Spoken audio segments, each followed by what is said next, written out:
ओम शांति।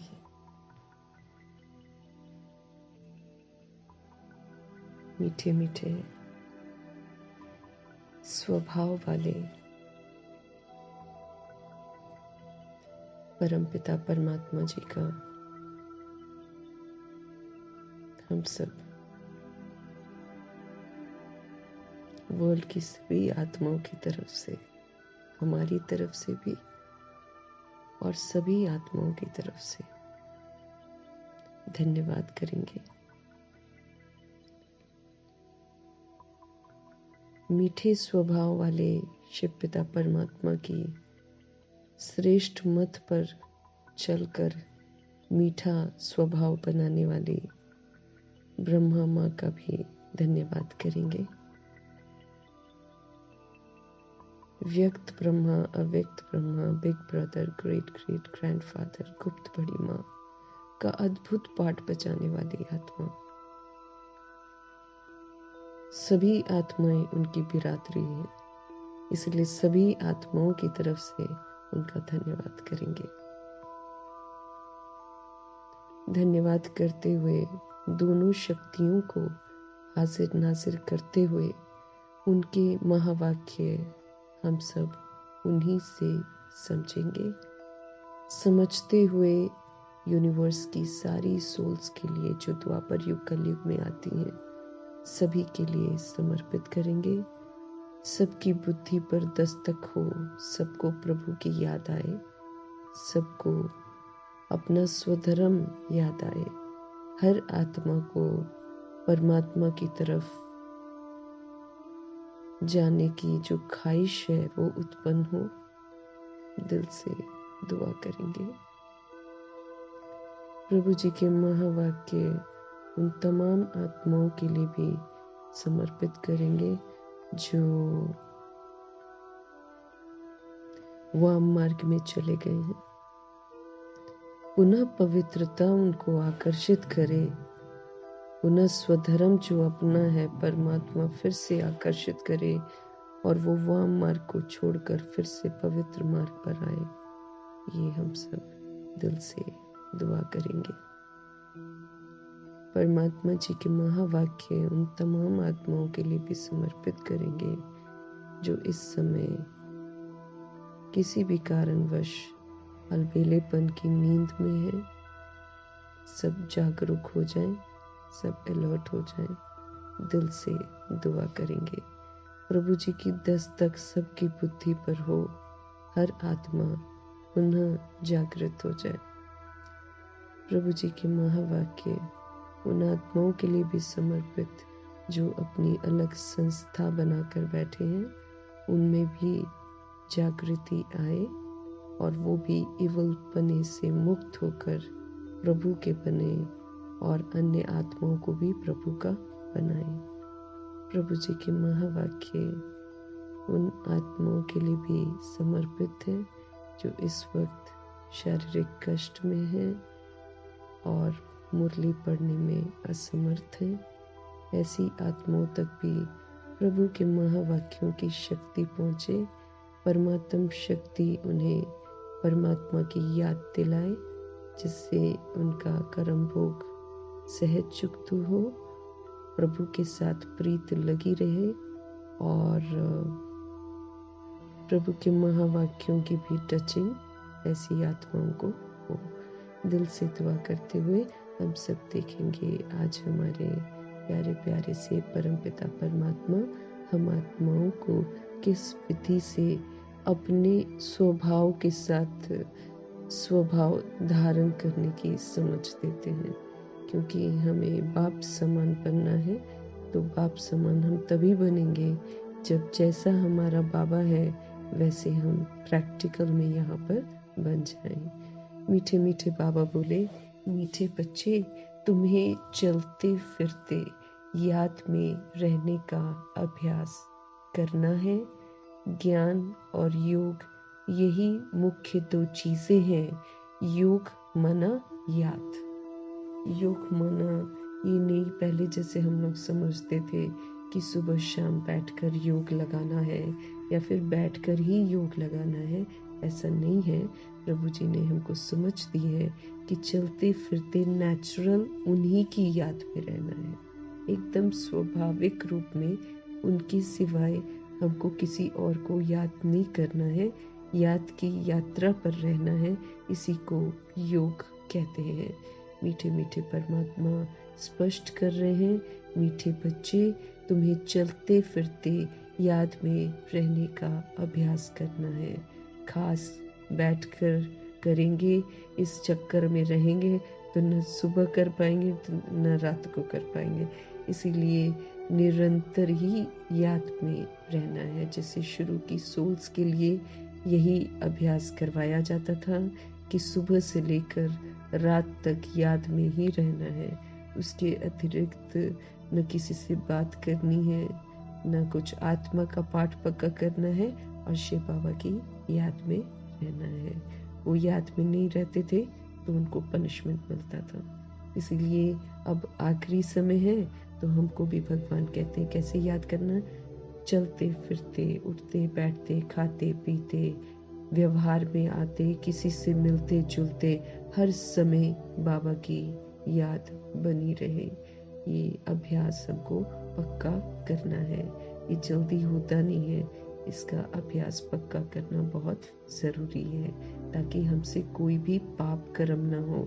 पुराने पाप भस्म करने हैं, नए पाप हमको और नहीं करने हैं।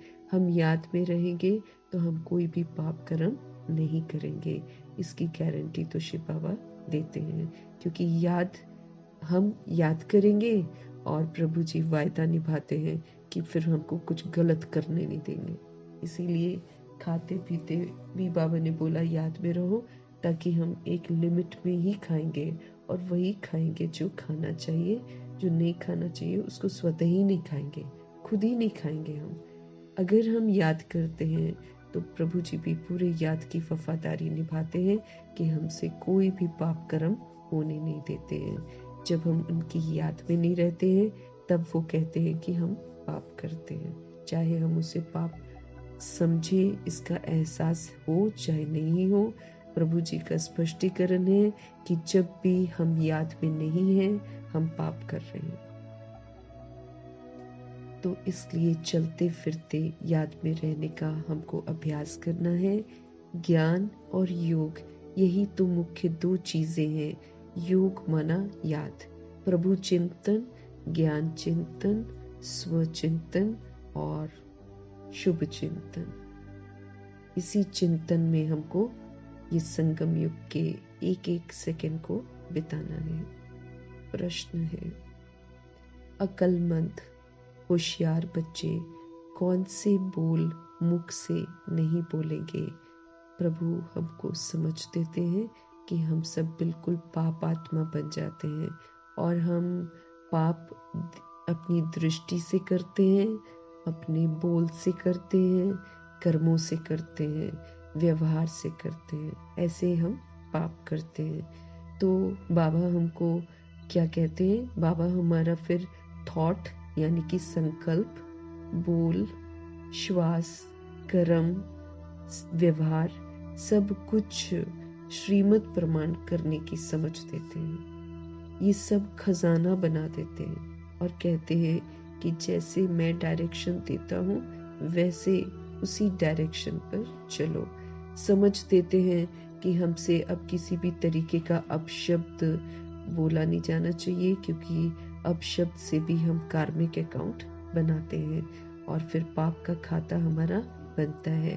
हम सोल्स हैं और सोल्स को जो है, सोल्स लॉन्ग जर्नी पर हैं और तरह तरह के दुख दर्द लेकर चल रही हैं। इसीलिए तनिक भी उनको हम अपशब्द बोलते हैं तो उनको ठेस पहुंचती है, फिर उनके संकल्प चलते हैं और हम उनके कार्मिक अकाउंट के साथ बंध जाते हैं। तो इसलिए बोलना भी है तो बाबा ने बोला है कि ब्लेसिंग्स वाले बोल ही बोलने हैं। इस सीजन की मुरली में भी बाबा ने इसी पर ध्यान खिंचवाया है कि ये ऐसा है, ये वैसा है नहीं बोलना है, बल्कि ये बोलना है कि ये प्रभु प्यार का पात्र है, ये कोटों में कोई आत्मा है, ये विजयी आत्मा है। ऐसे वर्ड्स हमको किसी को प्राप्ति कराने वाले वर्ड्स बोलने हैं। तो इसलिए बोल भी हमारा खजाना है जिसकी हमको इकोनॉमी करनी है। तो आज देखते हैं बाबा क्या बोल रहे हैं। अक्लमंद बच्चे कौन से बोल मुख से नहीं बोलेंगे। प्रभु जी का उत्तर है, हमें योग सिखलाओ।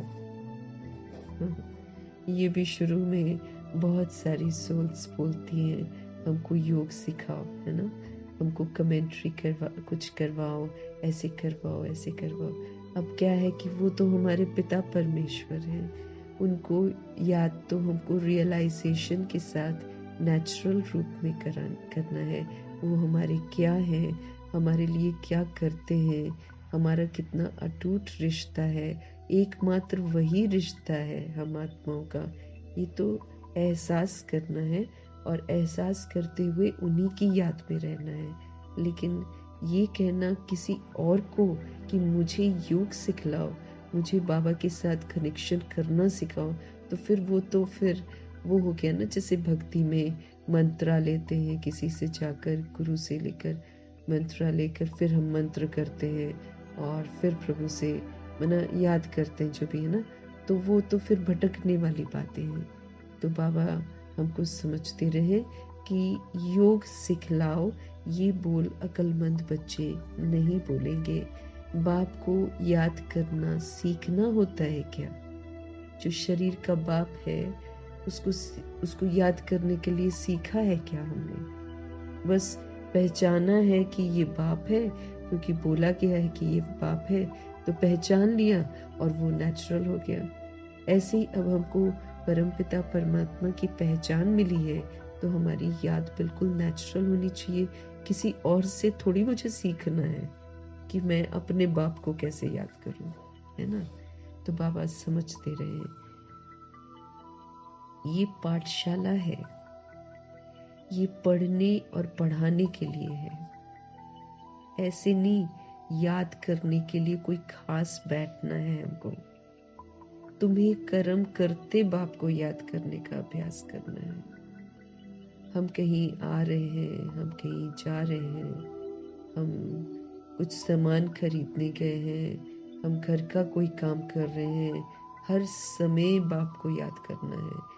नहीं तो हम कर्म कॉन्शियस हो जाते हैं, कर्म कॉन्शियस में फिर तरह तरह के संकल्प चलते हैं, फिर उसका भी हमें हिसाब देना पड़ेगा क्योंकि वो भी फिर गड़बड़ कर रहे हैं। लेकिन जब हम याद में रहेंगे तो हजारों भुजाओं वाला शिव पिता परमात्मा जब हमारे साथ होगा, तो भले हमसे कोई काम नहीं होता होगा, लेकिन वो साथ देकर पूरा काम करवा देते हैं। इसीलिए कर्म करते भी हमें बाप को याद करना है, अभ्यास करना है। किसी और को नहीं कहना है कि मुझे सिखाओ कि कैसे बाबा को याद करना है। बाबा खुद ही हमको सिखाते हैं कि अपने को आत्मा समझो तो परमात्मा से कनेक्शन हो, अपने को देहधारी समझोगे तो देहधारियों के साथ ही कनेक्शन रहेगा, देहधारियों के साथ कनेक्शन रहेगा तो हम पाप कर्म करते ही रहेंगे। वो पाप ही होते हैं क्योंकि हर देहधारी पतित है। इस समय विकार से पैदा हुए हैं, विकारी चीजें देखते हैं, मूवीज देखते हैं, गलत गाने सुनते हैं, गंदी गंदी बातें सोचते भी हैं। मैंने सब इस समय पतित है। इसीलिए पतितों का संग हमको नहीं करना है। अगर हम पतितों का संग इस संगम युग में कर बैठते हैं तो फिर माया अपनी दुनिया में ले जाकर दुर्गति करा देगी। जैसे बाबा कल बोल रहे थे कि माया ऐसा खेल खिलाती रहती है और कि मगन कर देती है, आत्मा उसमें मगन हो जाती है, फिर अच्छी तरह जब मगन हो जाती है ना, तब वो धोखा देती है, फिर इंसान वापस भी नहीं मुड़ पाता है क्योंकि कितने सारे पाप तो कर ही बैठता है। तो अब हमको पाप नहीं करने हैं, हमको अपने ऊपर विशेष ध्यान रखना है, अपने पिता को रियलाइज करना है, खुद को रियलाइज करना है। एकमात्र हम आत्माओं का साथी, हम आत्माओं का रक्षक, हम आत्माओं का सब कुछ सिर्फ और सिर्फ परमपिता परमात्मा ही है। यही हकीकत है। मतलब के लिए उनको याद नहीं करना है। पहले हमने मतलब के लिए ही याद किया है तो क्या हुआ, दुर्गति में चले गए। अब इतना सच्चा भोला भाला है वो, इसीलिए साथ निभाता है वो हमारा। तो उन्हीं का संग करना है, बाकी सारे संग हमको छोड़ देने हैं। नहीं तो फिर वही है कि जब हमको ज़रूरत होगी तो देहधारी तो साथ दे ही नहीं सकता है, वो तो लिमिटेड है, आधार सारे हमारे टूट जाने हैं। उस समय फिर प्रभु जी हमारी रक्षा नहीं करेंगे, क्योंकि एग्ज़ाम होगा, एग्ज़ाम के समय में टीचर हमारा साथ नहीं देंगे। उसके पहले उनकी श्रीमत पर चलकर हमको सारी चीज़ों पर स्टैंप लगवा लेना है। फिर हम अंत में भी वो मना जागृत अवस्था में रहेंगे, बाबा की याद में रहेंगे। तो अक्लमंद बच्चे, होशियार बच्चे समझते हैं हर बात। वो कभी भी किसी सोल को जाकर नहीं बोलेंगे कि हमको योग करना सिखाओ। अपना पिता परमेश्वर है, नेचुरल प्यार होना चाहिए उनके साथ। कोई और थोड़ी मुझे सिखाएगा, कोई और तो उल्टा और भगवान से हमको दूर कर देगा। इसीलिए किसी से नहीं पूछना है, वो तो तरह तरह की बातें बता देंगे, मियाँ मिट्ठू भी बन जाएंगे, हम भटक जाएंगे। जैसे वो लड़का भटक जाता है जो भगवान के साथ अपने सारे दिल की बातें करता है, घूमते फिरते उठते बैठते बाबा के परमात्मा के साथ सब कुछ शेयर करता है, ज्ञान में नहीं चलता है लेकिन भगवान के साथ अपनी सारी बातें शेयर करता है। उसको भी पंडित गुमराह कर देता है कहकर कि ये कोई तरीका थोड़ी भगवान को याद करने का, और एक टिपिकल मंत्रा उसको देता है, ये बोलते जाओ तो भगवान के साथ योग हमारा योग लगता है। और वो आत्मा जो एक सरल तरीके से भगवान के साथ बातें करती थी और भगवान को बड़ा आनंद आता था, उससे भी उसको वंचित कर दिया। यही हाल यहाँ पर है। हम किसी दूसरी सोल से पूछेंगे, वो सोल हमको अपने तौर तरीके बताएगी और यही बोले कि मेरा योग ऐसे लगता है, हम ऐसे करते वैसे करते, और हम जो एक नेचुरल योग लगाना है ना, उससे भटक कर हम उसके तरीके को अपनाएंगे, हम प्रभु जी से और भी दूर हो जाएंगे।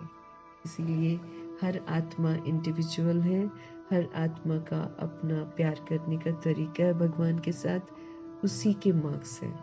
किसी और से सीख कर किए हुए प्यार के मार्क्स नहीं मिलते हैं, उससे फिर हम प्रभु जी से बहुत दूर हो जाते हैं। कर्म करते भी हमको अभ्यास करना है भगवान का, फिर हम कभी भी कर्म कॉन्शियस नहीं होंगे, क्योंकि अब हमको बनना है कर्मातीत। ओम शांति। अब रूहानी बाप बैठ रूहानी बच्चों को समझाते हैं। वो बच्चे जो अपने आप को रूह समझते हैं उनको समझाते हैं। बच्चे जानते हैं रूहानी बाप इस रथ के द्वारा हमको समझा रहे हैं। अब हम समझते हैं हर बात कि हमारे शिव बाबा हर चीज़ जो है वो ब्रह्मा जी के थ्रू हमको समझाते हैं। अब जबकि बच्चे हैं तो बाप को या किसी बहन या भाई को कहना कि मुझे बाबा को याद करना सिखलाओ, ये तो रॉन्ग हो जाता है। जबकि हम बाबा के बच्चे हैं, है ना? तो जबकि बच्चे हैं तो बाप को या किसी बहन या भाई को कहना कि मुझे बाबा को याद करना सिखलाओ, ये रॉन्ग हो जाता है, ये आर्टिफिशियल हो जाता है। वो तो दूसरी सोल भले अच्छे से करती भी ना हो भगवान को याद, वो तो आर्टिफिशियल योग के अनुसार करती हो, तो हम तो उसके जैसे बन जाएंगे। तो उसके जैसा थोड़ी बनना है मुझे तो अपनी इंडिविजुअलिटी के मार्क्स लेने हैं। इसीलिए दूसरों को थोड़ी हमको बताना है अपना सब कुछ, और न दूसरों से हमको पूछना है। तुम कोई छोटी बच्चियां तो नहीं हो ना, ये तो जानते हो मुख्य है रूह, वो तो है अविनाशी। हम रूहें अविनाशी हैं, शरीर हमारा विनाशी है, ये खत्म हो जाता है, ये परिवर्तन भी करता है, ये हमेशा एक जैसा नहीं रहता है, इसलिए इसके चक्कर में कभी नहीं रहना है। अब बचपन में कैसा होता है, फिर यूथ में कैसा होता है, फिर और थोड़ा शरीर बढ़ता है तो चूंकि विकार में जाते हैं, विकारों को यूज करते हैं, तो इसका तो पतन होना शुरू हो जाता है। तो अगर हम शरीर में फंसे रहेंगे तो शरीर तो परिवर्तनशील है। वो तो चेंज होगा ही होगा, हमेशा एक जैसा रहेगा ही नहीं। इसीलिए उसके चक्कर में तो हमको रहना ही नहीं है। तो और माया भी खूब रूप को चेंज कर देगी। तो अगर हमने, जैसे क्यों बाबा हमको बार बार बोल रहे हैं, देह सहित देह के सभी संबंधों को भूलो, अपनी देह को भी भूलो, क्योंकि देह को भूल जाएंगे तो देह में फंसेंगे नहीं। अब देह को भूलेंगे नहीं और देह की तरफ ही दिमाग रहेगा तो ये देह तो चेंज होती रहेगी। ये कल को तो गड़बड़ भी बन सकती है। तो फिर मेरा तो आखिरी वाला टाइम, एग्जाम वाला टाइम सारा देह में ही चला जाएगा। इसीलिए इससे हमको उपराम उठना है। हम सोल से, हम फरिश्ते हैं, हम परमधाम निवासी हैं। तो शरीर पर थोड़ी डिपेंडेंट रहना है। ये तो विनाश भी हो जाएगा, इसके चक्कर में नहीं रहना है। आत्मा को पुरुषार्थ पूरा करना है, क्योंकि सोल ऊपर जाएगी, बॉडी तो यहीं पर रहेगी। तो शरीर विनाशी है, बड़ा तो रूह हुआ ना। अज्ञान काल में ये ज्ञान किसी को भी नहीं रहता है कि हम सोल से और शरीर के द्वारा मैं आत्मा बोलती हूँ। कौन बोल रहा है? सोल बोल रही है, बॉडी थोड़ी बोल पाती है। यहाँ तो सोल निकली नहीं तो बॉडी तो ढेर हो जाती है। बॉडी क्या बोलती है? कुछ क्या? कुछ भी नहीं बोलती है। तो बातों को समझना है ना अच्छे से। बाबा कहते हैं वो तो है अविनाशी आत्मा, शरीर है विनाशी, बड़ा तो रूह हुआ ना। अज्ञान काल में ये ज्ञान किसी को भी नहीं रहता है कि हम सोल से और शरीर के द्वारा हम बोलते हैं। देह अभिमान में आकर ही बोलते हैं, मैं ये करता हूँ, मैं वो करता हूँ, मैं फलाना हूँ, मैं फलानी हूँ। ये देह के अभिमान में आकर बोलते हैं, फिर दूसरी सोल को हम ठेस पहुंचाते हैं। अभी तुम देही अभिमानी बने हो। अब हमको बाबा हकीकत से परिचित कराते हैं कि हम सभी एक्चुअल में ज्योति बिंदु आत्मा है। अति हम सूक्ष्म हैं। इसीलिए जितना भी विस्तार हमने बनाया है, उस विस्तार को बुद्धि से खत्म करते हुए हमको सूक्ष्म बनते जाना है। जितना हम सूक्ष्म बनते जाएंगे उतना हम पावरफुल बनते जाएंगे। जितना हम विस्तार करते जाएंगे उतना हम शक्तिहीन बनते जाएंगे। ये तो तय है। सोल ने बहुत सारा विस्तार किया है कलयुग में, तभी तो अपनी शक्तियां सारी खो दी हैं और दूसरों पर डिपेंडेंट रहती है। और दूसरों पर इस कदर डिपेंडेंट रहती है कि दूसरा बोले कुछ तो खुश होती है, अच्छा बोलता है तो खुश होती है, बुरा बोल जाए तो दुखी हो जाती है।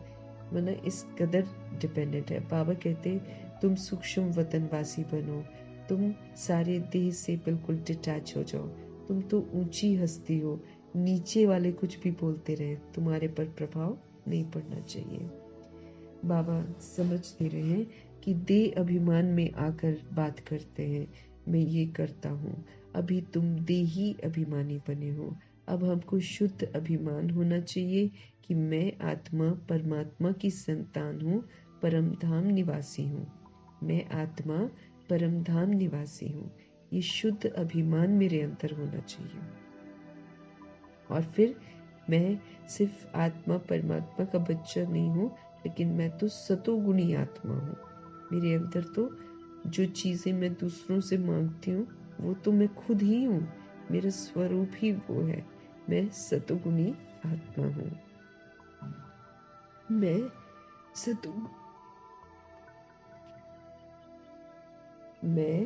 सतोगुणी आत्मा हूँ। ये मेरे अंदर में शुद्ध अभिमान होना चाहिए।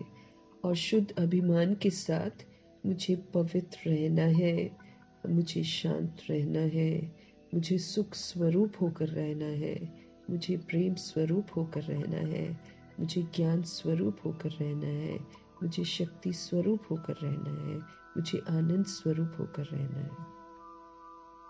इसमें हिलना नहीं है, इसी स्वरूप में मुझको रहना है। उसको बाबा कहते हैं तुम देही अभिमानी बने हो। अभी हम आत्म अभिमानी बनते हैं।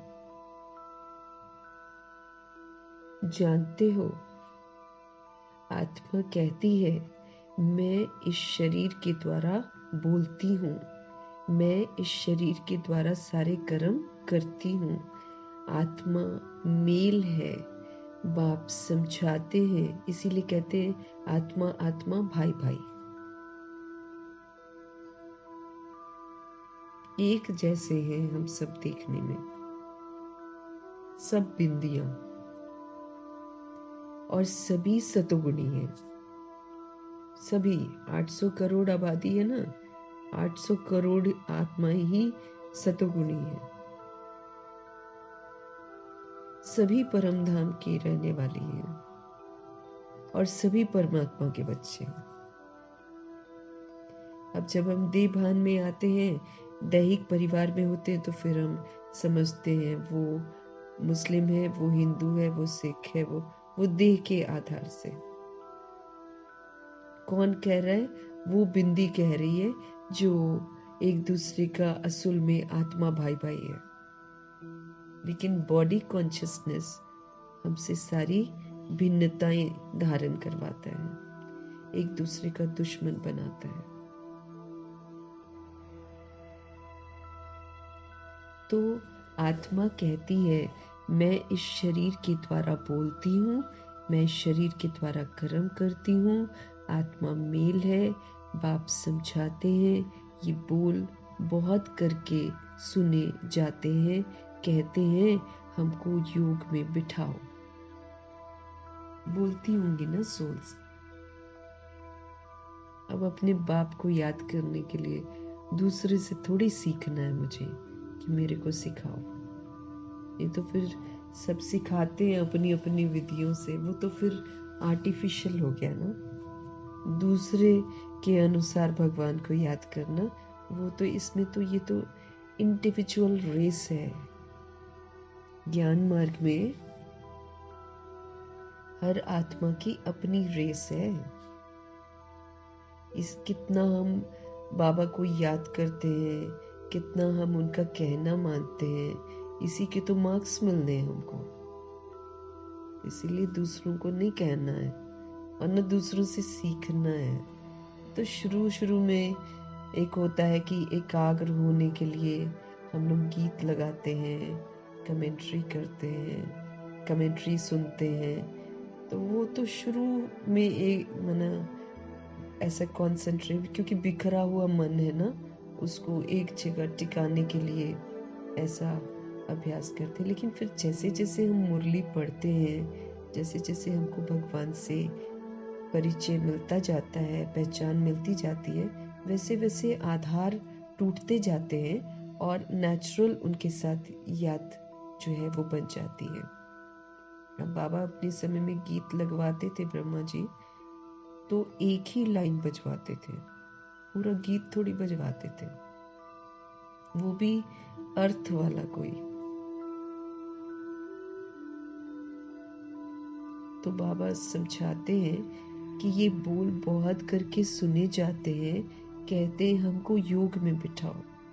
सामने फिर एक बैठते हैं इस ख्याल से कि हम भी बाबा की याद में बैठे हैं और ये भी बैठे हैं, है ना। बाबा की फोटो के आगे बैठते हैं ना, तो कायदे से तो बैठना ही नहीं चाहिए, साइड में होना चाहिए, लेकिन फिर भी जो जैसे बैठते हैं, सामने एक बैठते हैं इस ख्याल से कि हम भी बाबा की याद में बैठे हैं, ये भी बैठे।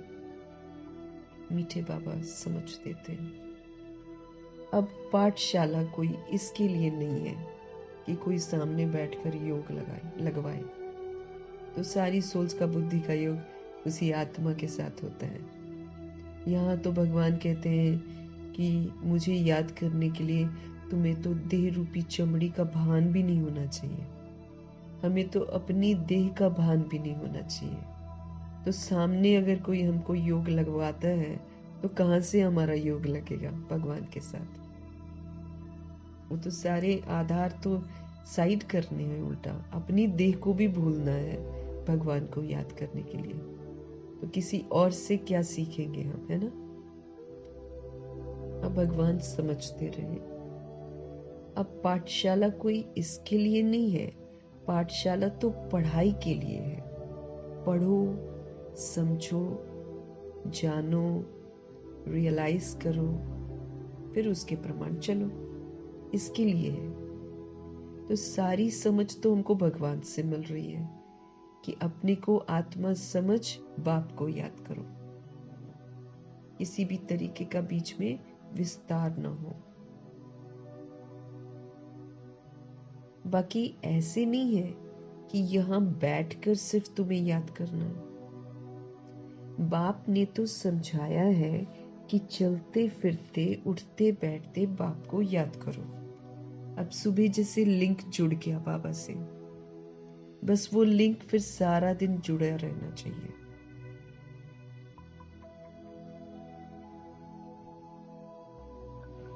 पाप नहीं होने चाहिए ना हमारे साथ।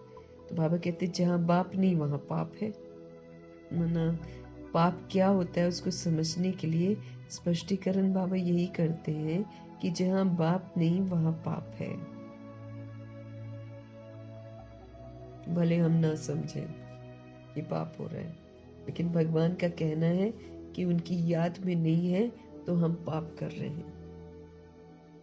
चलते फिरते उठते बैठते बाप को याद करो। इसके लिए खास बैठने की भी दरकार नहीं है।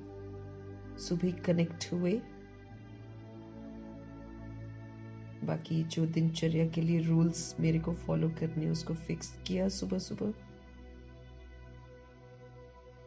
होमवर्क जो दिए हैं बाबा ने उसको फिक्स किया बुद्धि में।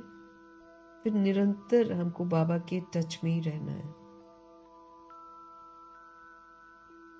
तो खास बैठने की जरूरत नहीं है। जैसे कोई कहते हैं ना, राम राम कहो।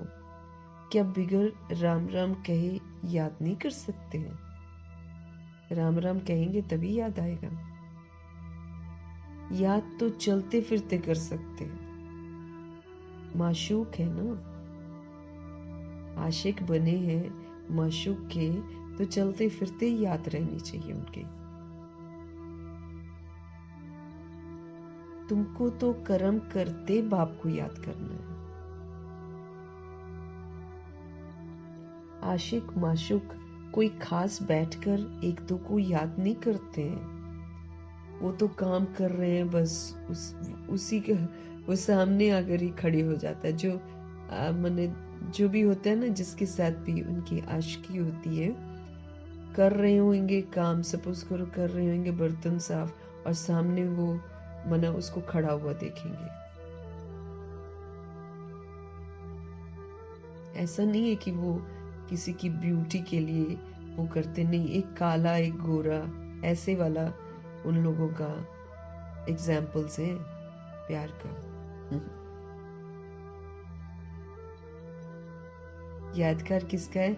हम सभी सोल्स भगवान माशूक को याद करते हैं ना, तो फिर हम जो करते हैं वही फिर सब जगह होता है। तो फिर दूसरी जगह जो है वो उनको माना याद करते हैं, तो सामने जैसे उसको देखेंगे कि मेरे सामने खड़ी है, या वो सोचे कि मेरे सामने खड़ा है, ऐसे करके वो लोग याद करते हैं। तो आशिक माशूक कोई खास बैठकर एक दो को याद नहीं करते हैं। काम काज धंधा आदि सब करना है।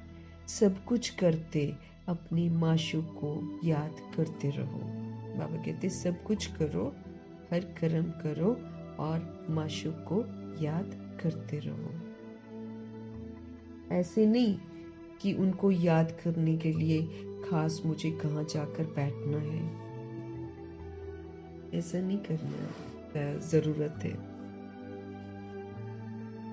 वो कोई कोई सोल्स ना ऐसे बोल देती हैं कि नहीं बैठ के ही करना है, इतने घंटे करना है, ऐसे करना है, वैसे करना है, इस विधि से करो याद।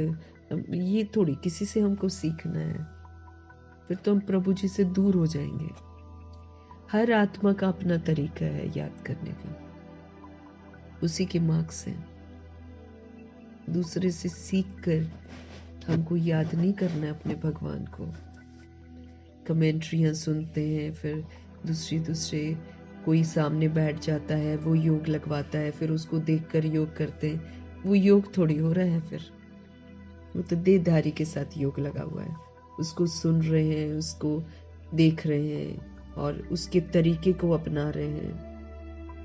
नहीं, नेचुरल होना चाहिए। तुम बच्चे गीत व कविताएं आदि सुनाते हो तो बाबा कह देते हैं ये भक्ति मार्ग है। अब बहुत सारे लोग गीत भी सुनाते हैं ना, कविताएं भी सुनाते हैं। बाबा कहते ये तो भक्ति मार्ग है। कहते भी हैं शांति देवा, सो तो परमात्मा को ही याद करते हैं ना, न कि श्री कृष्ण को। ड्रामा अनुसार आत्मा अशांत हो पड़ी है तो बाप को पुकारती है, क्योंकि शांति सुख ज्ञान का सागर है शिव बाबा। हमारे शिव बाबा ज्ञान के सागर है, सुख के सागर है, शांति के सागर है। तो उनको पुकारती है क्योंकि वहीं से हमको मिल सकती है सुख शांति, और किसी से मिल ही नहीं सकती है। तो ड्रामा के अनुसार आत्मा विस्मृत हो गई, खुद को भूल गई, अपने को शरीर समझना शुरू किया, शरीर का धर्म यूज करना शुरू कर दिया, यानी कि काम क्रोध लोभ मोह अहंकार। जितना वो अपने स्मृति के विपरीत जाती है उतना वो दुखी और अशांत होना शुरू हो जाती है, क्योंकि स्वधर्म के विपरीत जा रही है ना। अब स्वधर्म है पवित्रता, अब पवित्रता के खिलाफ जा रही है वो, तो तुरंत उसको गुस्सा आना शुरू हो जाता है।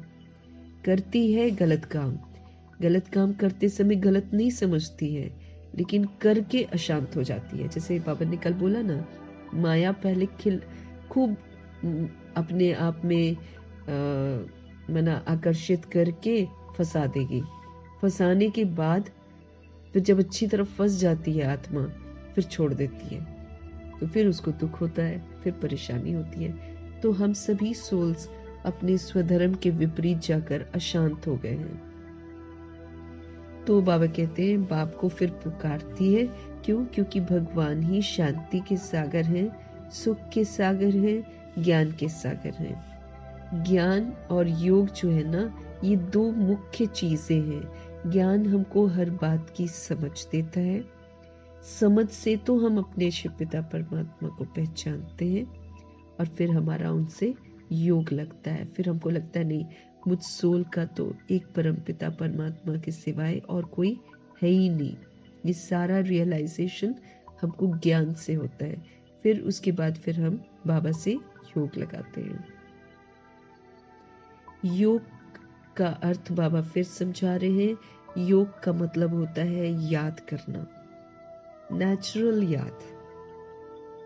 जैसे अब शरीर के रिश्ते होते हैं, तो शरीर के रिश्तों को याद करने के लिए कोई खास जगह पर बैठते थोड़ी हैं, कोई खास अगरबत्तियां थोड़ी जलाते हैं, कुछ करते हैं क्या? नेचुरल याद रहती, भूलते भी नहीं है कभी। तो वो तो हम 63 जन्म रिश्ते बनाते हैं, वो तो झूठे हैं, कार्मिक अकाउंट से। अब ये तो हमारा अविनाशी रिश्ता है भगवान जी के साथ, ये तो अटूट है। तो हर जन्म में भगवान ही हमारा साथ देते हैं, वहां जहां सब लोग हमको छोड़ देते हैं, यानी कि शमशान घाट में। उनको पता ही नहीं है कि सोल वहां अकेले सब कुछ देख रही है और सब कुछ सुन भी रही है। वहां पर भगवान साथ देते हैं। तो बाबा समझ देते हैं हमको। तो रियलाइजेशन के साथ याद रहना चाहिए। योग मना ये नहीं कि हम कोई कमेंट्री लगाएं या किसी को सामने देखें या फिर हम गीत लगाएं। वो तो हम देखो कि हम गीत के साथ योग लगा हुआ है सबका, क्योंकि गीत बजता है, और जब तक गीत बजता है लोग बैठे हुए हैं। जैसे गीत खत्म होता है, जैसे लाइट दूसरी होती है व्हाइट लाइट, वैसे ही सारे लोग हिलना डुलना शुरू कर देते हैं। कनेक्ट ही नहीं हुए ना भगवान के साथ। जो कनेक्ट हो जाएगा उसको नॉर्मल होने में ही कितनी देर लग जाएगी। तो सुबह को कनेक्ट होना है और फिर निरंतर याद में रहना है।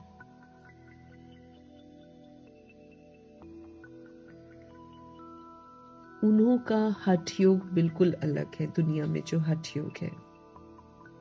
तुम्हारा तो राजयोग है, तुम तो राजा आत्मा। तुम अपनी सीट पर विराजमान हो जाओ, अपने को आत्मा समझो, परमात्मा से कनेक्शन हो जाएगा। बॉडी समझते हैं, भगवान से कनेक्ट ही नहीं हो पाते हैं।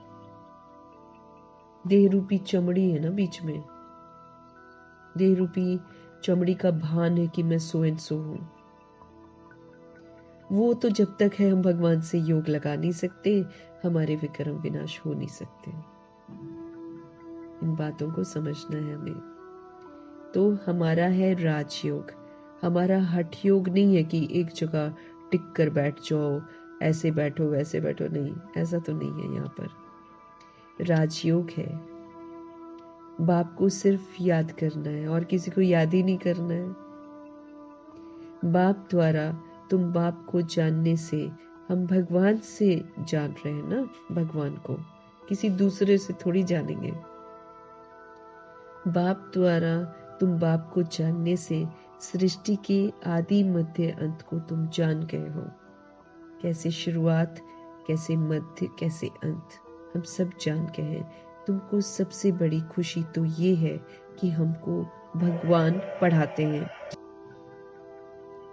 तुमको सबसे बड़ी खुशी तो ये है कि हमको भगवान पढ़ाते हैं।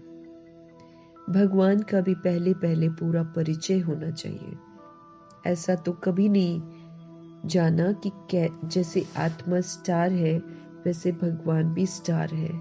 वो भी आत्मा ही है, परंतु उनको परम आत्मा कहते हैं, उनको सुप्रीम सोल कहा जाता है, क्योंकि उनकी खूबसूरती सदा बरकरार रहती है। हम लोग की खराब होती है पुनर्जन्म में आकर, हम लोग पतित भी बनते हैं।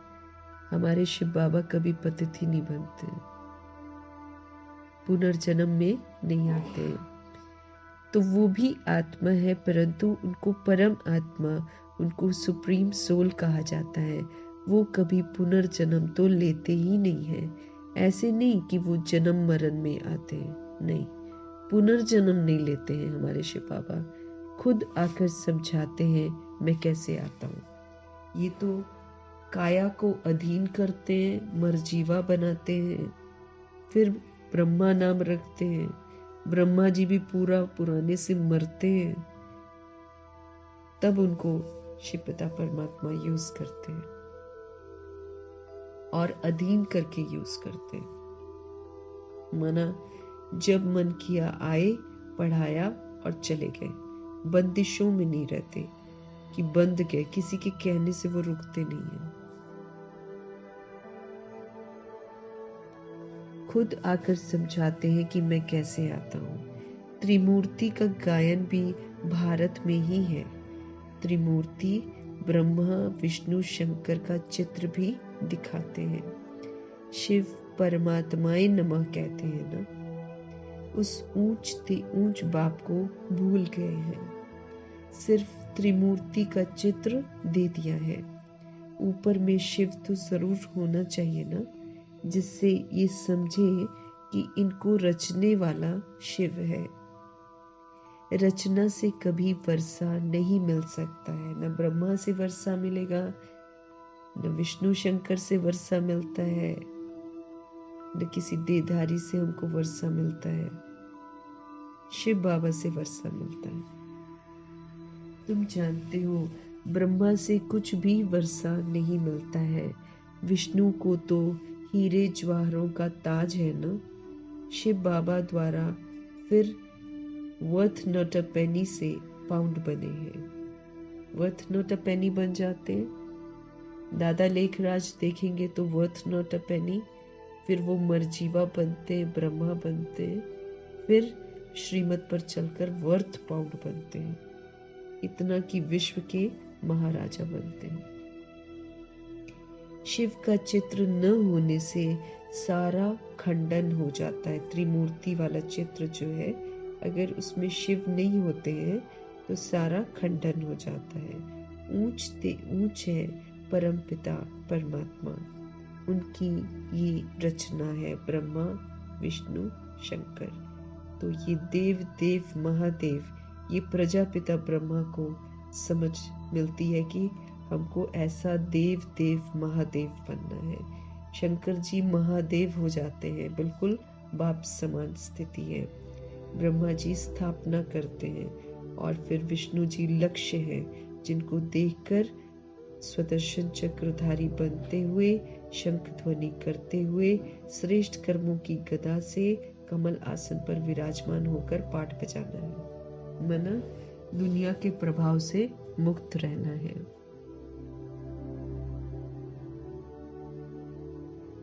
अभी तुम बच्चों को बाप से स्वर्ग का वर्षा मिलता है, 21 जन्मों के लिए मिलता है। अभी तुम बच्चों को बाप से स्वर्ग का वर्षा मिलता है 21 जन्मों के लिए। भल वहां फिर भी समझते हैं कि लौकिक बाप से वर्षा मिला है। वहां ये पता नहीं है कि ये बेहद के बाप से पाई हुई प्रारब्ध है। वहां पता थोड़ी होता है कि हमने संगम युग में ये प्रारब्ध पाई थी, इसने हमको ये सब मिला है। नहीं, उससे विस्मृत हो जाते हैं। ये तुमको अभी पता है। अभी की कमाई जो है वहां 21 जन्म चलती है। वहां ये मालूम नहीं रहता है। इस ज्ञान का बिल्कुल किसी को पता नहीं रहता है। ये ज्ञान न देवताओं में है और ये ज्ञान न शूद्रों में रहता है। ये ज्ञान है ही तुम ब्राह्मणों में। जब तक हम शूद्र हैं तब तक हमको ज्ञान भी समझ में नहीं आएगा। इसीलिए बाबा ब्राह्मण की रचना करते हैं ताकि शूद्रपन को हम यूज न करें और ब्राह्मण बनकर रहें, पवित्र बनकर रहें, देह को देखना बंद करके प्रभु के ज्ञान को सुने और लायक बने। देह देखते हैं तो फिर से हम शूद्र कहलाते हैं, तो समझ में नहीं आएगा ज्ञान, बुद्धि का ताला बंद हो जाएगा। अगर हम अपने को देह समझते हैं तो हम शूद्र बन जाते हैं, हमको समझ में नहीं आएगा, ये बुद्धि का ताला ही बंद हो जाएगा। फिर कर रहे होंगे गलत, लेकिन बाबा ने कल क्या बोला, गलत करते हैं लेकिन ये समझ खत्म हो जाती है कि हम गलत कर रहे हैं और वो गलत करते ही चले जाते हैं। क्यों? बुद्धि का ताला बंद हो जाता है। बाबा समझते रहे कि शूद्र जब तक है तो ये ज्ञान हमको समझ में नहीं आएगा। इसीलिए यहाँ पर ब्राह्मण बनना पड़े, फिर ब्राह्मण के जो कायदे हैं वो भी पालन करने पड़े। सबसे पहले तो देह देखना बंद करना है, तब बाबा की सुरक्षा कवच के नीचे हम रहेंगे। देह समझेंगे तो फिर हम उनके सुरक्षा कवच के नीचे नहीं है। वहां ये मालूम नहीं रहता है, इस ज्ञान का बिल्कुल पता ही नहीं रहता है। ये ज्ञान न देवताओं में है न शूद्रों में रहता है। ये ज्ञान है ही तुम ब्राह्मणों में। ये है रूहानी ज्ञान, रूह के लिए ज्ञान है। रूह को निखरना है, इसीलिए अपने को रूह समझना है और दूसरों को रूह के रूप में देखना है। देह समझकर हमने 63 जन्म देख लिया, परिणाम क्या होता है? हम एकदम अछूत बन जाते हैं, शूद्रवंशी बन जाते हैं। अभी भी देह समझेंगे तो फिर हम शूद्रवंशी में ही काउंट किए जाएंगे। इसीलिए बाबा समझते रहे कि ये जो ज्ञान है ये रूहानी ज्ञान है, इसमें रूह को निखरना है। स्पिरिचुअल का अर्थ भी नहीं जानते हैं। डॉक्टर ऑफ फिलॉसफी कहते हैं, डॉक्टर ऑफ स्पिरिचुअल नॉलेज तो एक ही बाप है। बाप को सर्जन भी कहा जाता है, वो हमारी सर्जरी भी करते हैं आत्मा की, है ना, क्योंकि हम लोग बहुत गड़बड़ होते हैं ना, तो इसीलिए सर्जरी भी चाहिए हमारी। तो डॉक्टर ऑफ स्पिरिचुअल नॉलेज एक ही शिव पिता परमात्मा है। बाप को सर्जन भी कहा जाता है ना। साधु सन्यासी आदि कोई सर्जन थोड़ी है। वेद शास्त्र आदि पढ़ने वालों को डॉक्टर थोड़ी कहेंगे। भल टाइटल भी दे देते हैं, परंतु वास्तव में रूहानी सर्जन सिर्फ एक बाप है जो रूह को इंजेक्शन लगाते हैं। रोज हमको ज्ञान रूपी इंजेक्शन लगता है, रोज इलाज हो रहा है हमारा। जब तक हम लोग ठीक नहीं हो जाते हैं, जब तक हम आत्म अभिमानी सच में नहीं बन जाते हैं, तब तक हमको रोज इंजेक्शन लगता रहता है। वो है भक्ति। उनको कहना चाहिए डॉक्टर ऑफ भक्ति अथवा शास्त्रों का ज्ञान देते हैं। उनसे फायदा कुछ भी नहीं है। शास्त्रों के ज्ञान से कुछ भी फायदा नहीं होता है, नीचे ही गिरते जाते हैं। अब शास्त्र आधा कल्प से चल रहे हैं ना, लेकिन दुनिया कहाँ सुधर रही है। दुनिया तो और रौरव नर्क बन गई है, नीचे गिरते ही जाते हैं। तो उनको फिर डॉक्टर कैसे कहेंगे? डॉक्टर तो फायदा पहुंचाते हैं ना। ये बाप तो है अविनाशी ज्ञान सर्जन। शिव पिता परमात्मा अविनाशी ज्ञान सर्जन है। योग बल से तुम एवर हेल्दी बनते हो। अब जितना हम बाबा की यादों में रहेंगे उतना हम स्वस्थ बनते जाएंगे, और जितना हम बाबा को याद नहीं करेंगे उतना हमारी काया जो है ना वो रोगी बनती जाएगी।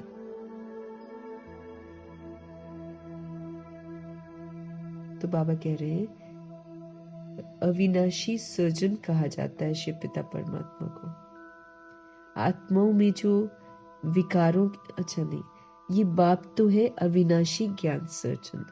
योग बल से हमको एवर हेल्थी बनाते हैं।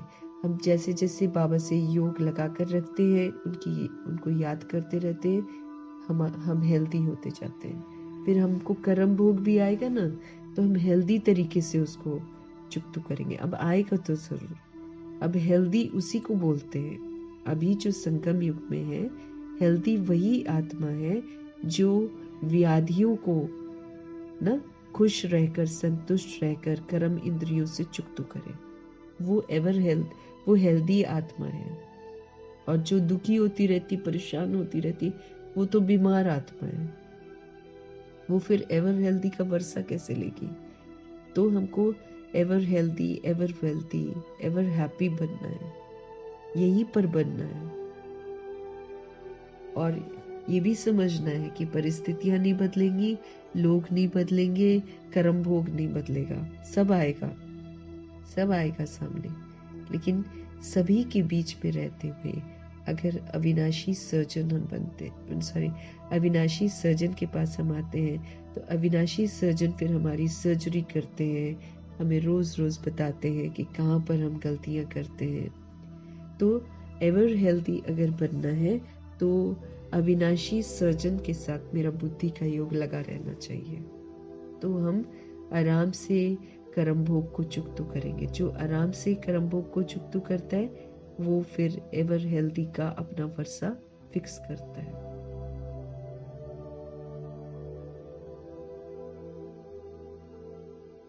तो योग बल से हम एवर हेल्दी बन जाते हैं। एक जन्म अभी एवर हेल्दी रहना है। कोई भी व्याधि आ जाए, कोई भी, अगर हम खुश हैं, अगर हम संतुष्ट हैं और उसको पार करते हैं, तो फिर हम हेल्दी हैं। यही वाला जो संस्कार है ना, इसकी वजह से हमको 2500 वर्ष की राजधानी में हेल्दी हम रहेंगे, हमेशा एवर हेल्दी रहेंगे।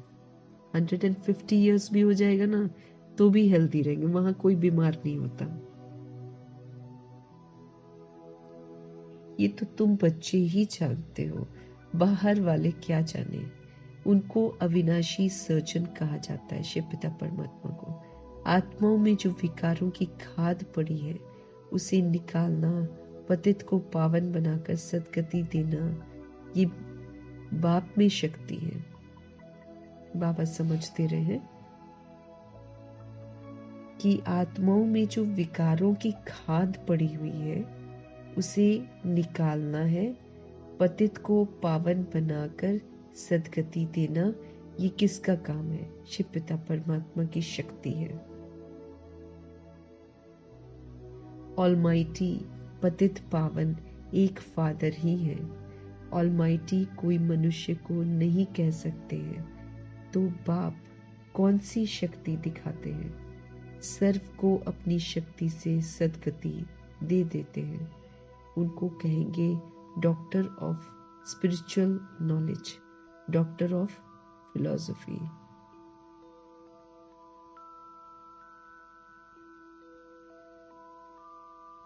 बाबा कह रहे हैं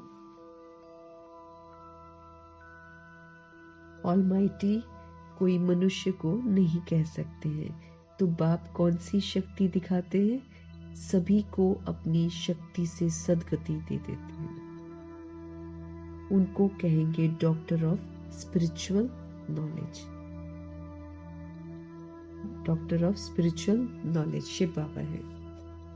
डॉक्टर ऑफ फिलॉसफी, ये तो ढेर के ढेर मनुष्य हैं दुनिया में। स्पिरिचुअल डॉक्टर एक ही है। तो हमारे शिव बाबा स्पिरिचुअल डॉक्टर है और वही फिर अविनाशी सर्जन भी है। तो अब बाप कहते हैं अपने को आत्मा समझ मुझ बाप को याद करो। तो बाप कहते हैं अपने को आत्मा समझ मुझ बाप को याद करो और क्या करो? पवित्र बनो। अपने को आत्मा समझ मुझ बाप को याद करो और पवित्र बनो। मैं आया ही हूँ पवित्र दुनिया स्थापन करने। समझते रहे कि मैं क्यों आया हूँ। मैं आया ही हूँ पवित्र दुनिया स्थापन करने, फिर तुम पतित क्यों बनते हो? पूछ रहे। अब पतित बना तो बहुत सारी चीजें हैं, खाली काम विकार नहीं है। देह को देखते हैं, दैहिक दृष्टि हम रखते हैं, दैहिक वृत्ति रखते हैं, दैहिक कृति करते हैं और फिर व्यर्थ सोचते हैं, है ना? ये सारा क्या है? पतितपना ही तो है।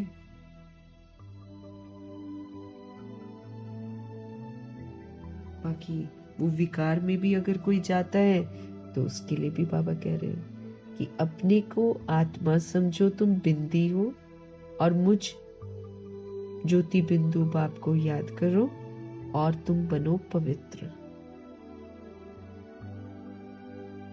मैं आया ही हूँ पवित्र दुनिया स्थापन करने, फिर तुम पतित क्यों बनते हो? क्योंकि जो वाम मार्ग में चले गए हैं वो सारे पतित बनते हैं, सारे रॉन्ग कर्म करते हैं, काम विकार में जाते हैं। तो भगवान के यज्ञ में विघ्न पड़ गया ना।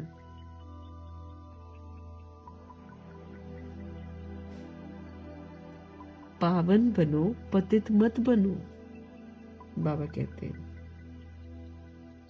मत बनो पतित। सभी आत्माओं को बाप का डायरेक्शन है, गृहस्थ व्यवहार में रहते कमल फूल समान पवित्र रहो। जैसे कमल पर कीचड़ का प्रभाव नहीं, ऐसे कहीं भी रहते हुए कमल पुष्प समान रहो। कोई भी विकार का प्रभाव हम पर नहीं पड़ना चाहिए। बाल ब्रह्मचारी बनो तो फिर पवित्र दुनिया के मालिक बन जाएंगे। अब हमारा बचपन शुरू होता है ना, भले बॉडी बड़ा है लेकिन हमारा बाल ब्रह्मचारी यानी कि जन्म से ही जो ईश्वरीय जन्म हमको मिलता है, उस जन्म से ही हमको पवित्र रहना है। तो बाल ब्रह्मचारी बनो तो फिर आप पवित्र दुनिया के मालिक, पवित्र दुनिया के मालिक बन जाएंगे। इतने जन्म जो पाप किए हैं, अब मुझे याद करने से पाप भस्म हो जाएंगे। 63 जन्म हमसे पाप हुए हैं और जो पाप हमने कर रखे हैं वो याद से ही भस्म करने हैं और कोई रास्ता नहीं है सिवाय सजाओं के। या तो ऐसे कर लो या फिर सजाओं से। तो अब मुझे याद करने से पाप तुम्हारे भस्म हो जाएंगे। तुमने इतने जन्म पाप किए हैं।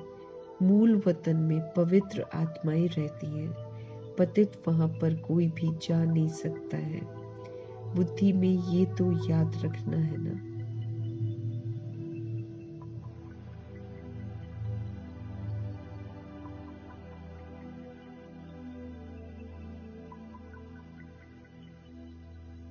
बाबा कहते हैं मूल वतन में पवित्र आत्माएं ही रहती हैं, पतित वहां पर कोई भी जा नहीं सकता। बुद्धि में ये तो याद रखना ही है। बाबा हमको पढ़ाते हैं। कौन हमको पढ़ा रहा है? सुप्रीम टीचर हमको पढ़ा रहे हैं। स्टूडेंट ऐसे कहेंगे क्या कि हमको टीचर की याद सिखलाओ? कोई किसी को जाकर बोलेगा कि मुझे सिखाओ कि कैसे मैं टीचर को याद करूं? याद सिखलाने की क्या दरकार है? यहाँ संदली पर कोई न बैठे तो भी हर्जा नहीं है। सामने बैठना ही नहीं चाहिए। अपने बाप को याद करना है हमको, नहीं तो वो सामने दिखाई देगी। आंख थोड़ी बंद करना है हमको, है ना? तो वो सोल सामने दिखाई देगी जो भी सामने बैठते हैं। अपने बाप को सभी को याद करना है ना। तुम सारा दिन धंधे धूरी आदि में रहते हो तो भूल जाते हो। बाबा आपको समझते रहे कि सारा दिन धंधे धूरी आदि में रहते हो तो भूल जाते हो।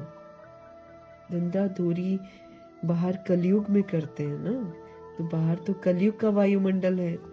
तो सुबह अगर तैयारी भी होती है तो जाकर बाबा कहते हैं भूल जाते हो, क्योंकि अलर्ट नहीं रहते हैं।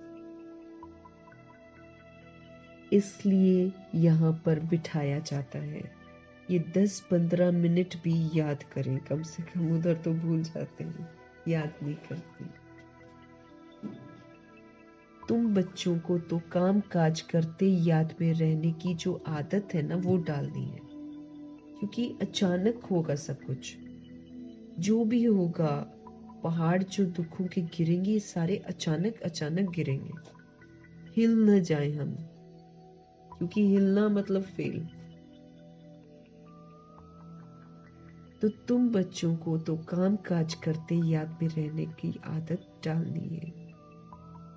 आधा कल्प बाद माशू को मिलता है।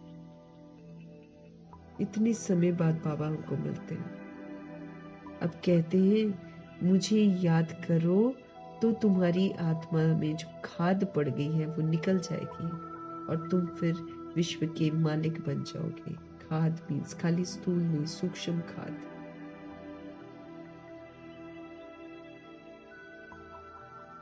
और तुम विश्व के मालिक बन जाएंगे। रजोगुनी खाद है, तमोगुनी खाद है हमारे अंदर, वो सारी निकालनी है, तब तो सतों तक पहुंचेंगे ना।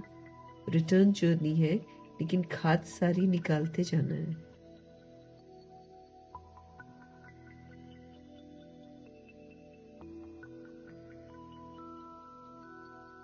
तो ये जो माशूक है, ये तो आधा कल्प के बाद हमको मिलते हैं। अब कहते हैं मुझे याद करो तो तुम्हारी आत्मा से खाद सारी निकल जाएगी और तुम विश्व के मालिक बन जाएंगे। तो क्यों नहीं याद करना चाहिए? स्त्री का जब हथियाला बांधते हैं तो उनको कहते हैं कि पति तुम्हारा गुरु ईश्वर सब कुछ है, परंतु वो तो फिर भी मित्र संबंधी गुरु आदि बहुतों को याद करती है। बाबा क्या कह रहे हैं? स्त्री का जब हथियाला बांधते हैं तो उसको क्या बोलते हैं कि तुम्हारा पति जो है ना, वही तुम्हारा गुरु है, वही तुम्हारा ईश्वर है, वही सब कुछ है। लेकिन बाबा कहते हैं वो तो फिर भी मित्र को, संबंधियों को, गुरुओं को याद बहुत करती रहती है। एक को तो याद नहीं करती, वो तो अनेकों को याद करती रहती है।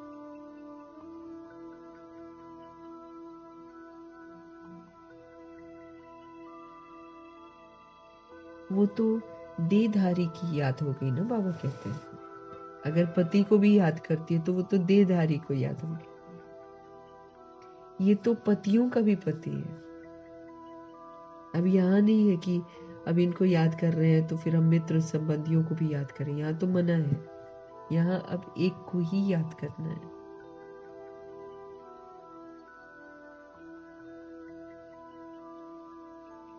तो बाबा कहते हैं ये तो पतियों का पति है, क्योंकि सारे पति भगवान को याद करते हैं।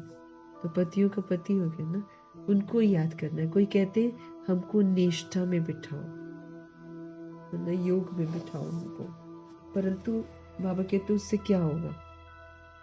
10 मिनट यहाँ बैठते हैं तो भी ऐसे मत समझो कि कोई एक रस होकर बैठते हैं। उस 10 मिनट के अंदर में क्या क्या करते हैं बुद्धि से।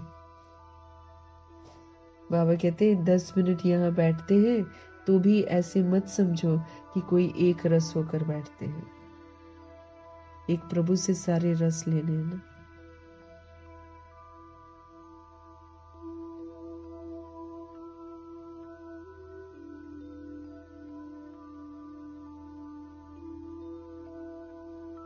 तो भी ऐसे मत समझो कि कोई एक रस होकर बैठते हैं। भक्ति मार्ग में किसकी पूजा करने बैठते हैं तो बुद्धि बहुत भटकती रहती है। नौधा भक्ति करने वालों को यही तात लगी रहती है कि हमको साक्षात्कार हो। जो नौधा भक्ति करते ना, वो तो बस साक्षात्कार के लिए करते हैं, और बाकी जितने लोग पूजा में बैठते हैं सबकी बुद्धि इधर उधर भटकती रहती है। एक की लगन में लवलीन हो जाते हैं। वो जो आश रखते हैं ना कि हमको दर्शन हो जाए, तब साक्षात्कार होता है। जब एक की लगन में खो जाते हैं तब फिर उनको साक्षात्कार होता है। उनको कहा जाता है नौधा भगत। वो भक्ति ऐसी है जैसे कि आशिक और माशूक खाते पीते बुद्धि में याद रहती है। उनमें विकार की बात नहीं होती है। अब ये जितने आशिक माशूक थे, आज वाले नहीं, जो लैला मजनू या श्री फरियाद जो भी थे ना, वो झूठ वाला प्यार नहीं करते थे। वो खाते पीते बुद्धि का योग उनका उसी के साथ लगा रहता था। उनमें विकार की बात नहीं होती थी। शरीर पर प्यार हो जाता था, चाहे वो काला हो चाहे वो गोरा हो। क्योंकि कहते हैं मजनू एकदम काला था, एकदम काला, और लैला गोरी थी और मोटी थी, और मजनू काला था और पतला था। फिर भी एक दूसरे के शरीर पर उनका प्यार हो जाता है। बैड नहीं सोचते हैं, पर उसको उस रूप में याद करते हैं। एक दो को देखने बिगर रह नहीं सकते वो लोग, ऐसे थे।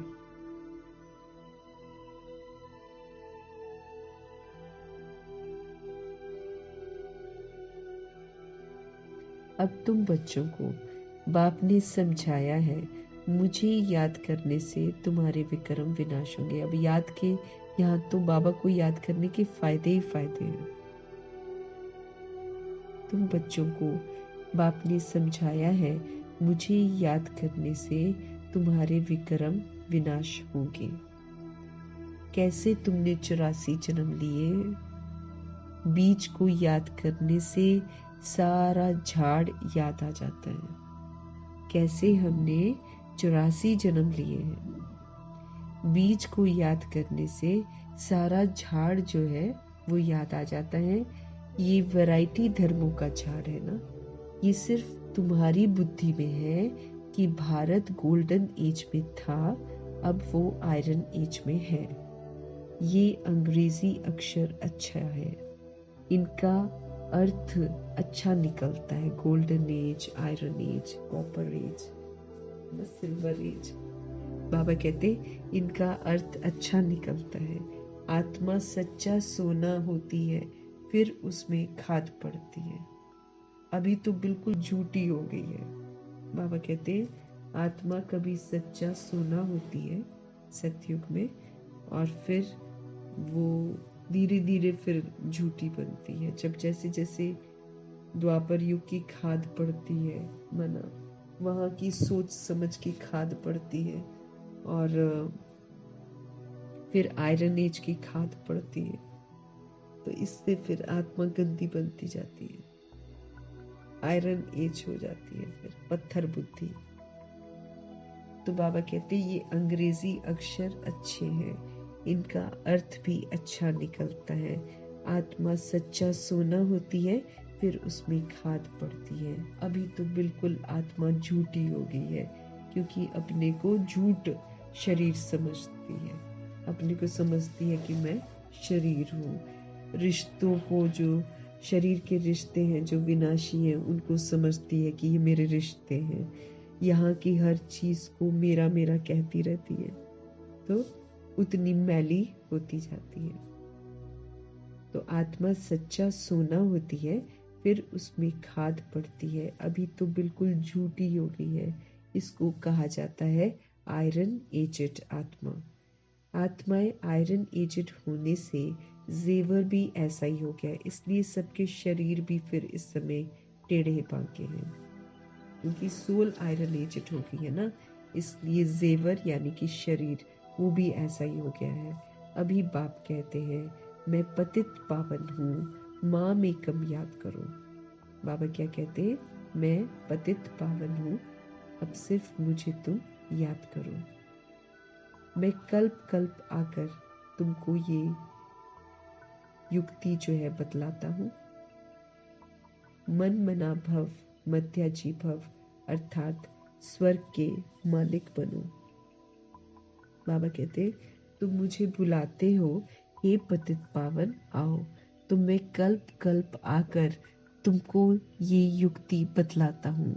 मन मना भव मध्याजी भव, अर्थात स्वर्ग के मालिक बनो। मन मुझ में लगाओ, सारे संबंध से मेरे साथ जुड़ो और फिर मध्याजी भव का भी वरदान प्राप्त करो।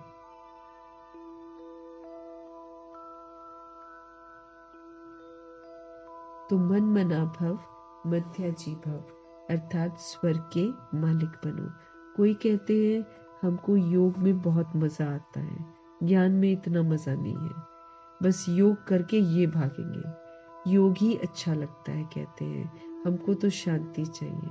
अच्छा, बाप को तो कहाँ भी बैठकर याद करो, याद करते करते तुम शांति धाम में चले जाएंगे।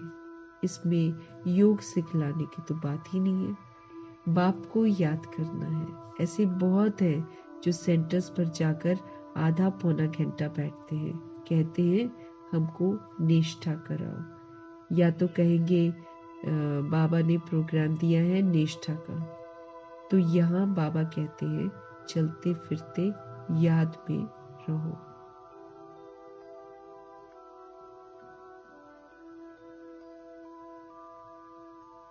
बाबा कहते हैं, यहाँ बाबा कहते हैं चलते फिरते याद में रहो। ना से तो बैठना अच्छा है ना, कम से कम ना तो नहीं करो ना, बैठ तो जाओ। बाबा मना नहीं करते हैं, भले सारी रात बैठो, परंतु ऐसी आदत थोड़ी डालनी है कि बस रात को ही याद करना है। आदत तो ये डालनी है ना कि काम काज करते याद करना है। इसमें बड़ी मेहनत चाहिए।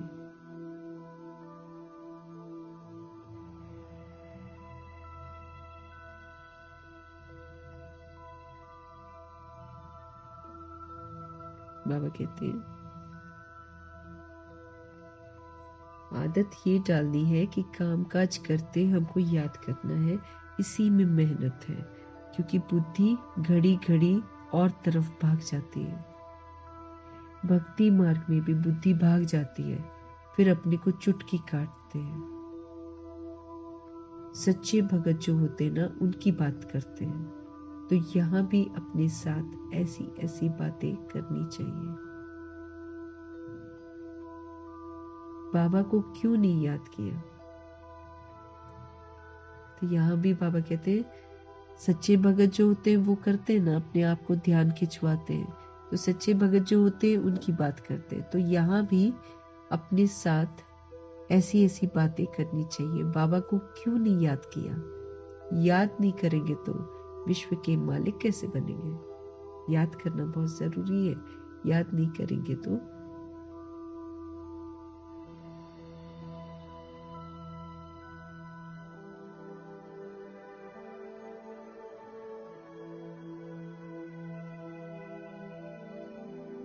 बाबा को क्यों नहीं याद किया? याद नहीं करेंगे तो विश्व के मालिक कैसे बनेंगे? आशिक माशुक तो नाम रूप में फंसे रहते हैं। यहाँ तो तुम अपने को आत्मा समझो, बिंदी, और बाप को याद करते हो, ज्योति बिंदु को याद करते हैं। तो हम आत्मा इस शरीर से अलग हो।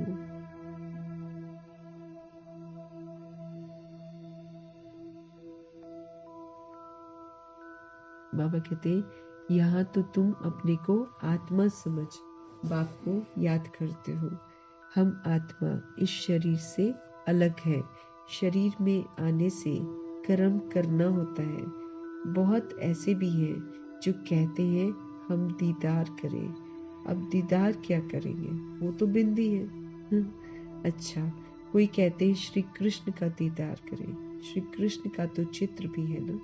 तो जो जड़ है सो फिर चैतन्य में देखेंगे। जो जड़ है सो फिर चैतन्य में देखेंगे। इससे फायदा क्या हुआ?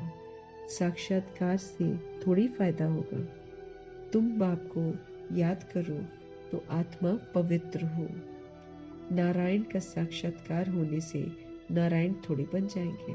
पुरुषार्थ करना पड़ता है, देखने से थोड़ी बन जाएंगे।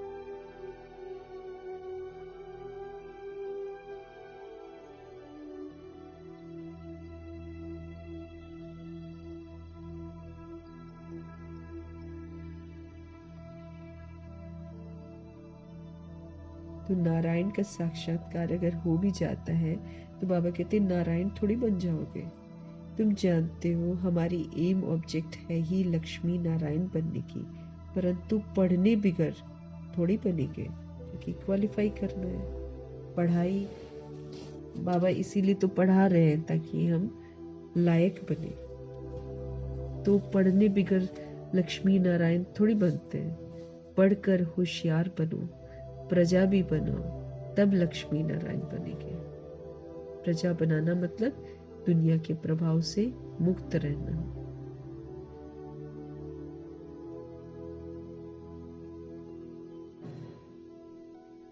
लक्ष्मी नारायण बनने की, परंतु पढ़ने बिगर थोड़ी बनेंगे। पढ़कर होशियार बनो, प्रजा भी बनो, तब लक्ष्मी नारायण बनेंगे। मेहनत है, पास विद ऑनर होना चाहिए, जो धर्मराज की सजा न मिले, क्योंकि जो पास विद ऑनर होगा उसको धर्मराज की सजा नहीं मिलेगी, बाकी सबको मिलेगी। तो पास विद ऑनर होना चाहिए ना, जो धर्मराज की सजा ना। ये मुरब्बी बच्चा भी साथ है, ये भी कहते हैं तुम तीखे जा सकते हो। तो पास विद ऑनर होना चाहिए, जो धर्मराज की सजा न मिले। ये मुरब्बी बच्चा भी साथ है, ये भी कहते हैं तुम तीखे जा सकते हो। बाबा के ऊपर तो कितना बोझ है, सारा दिन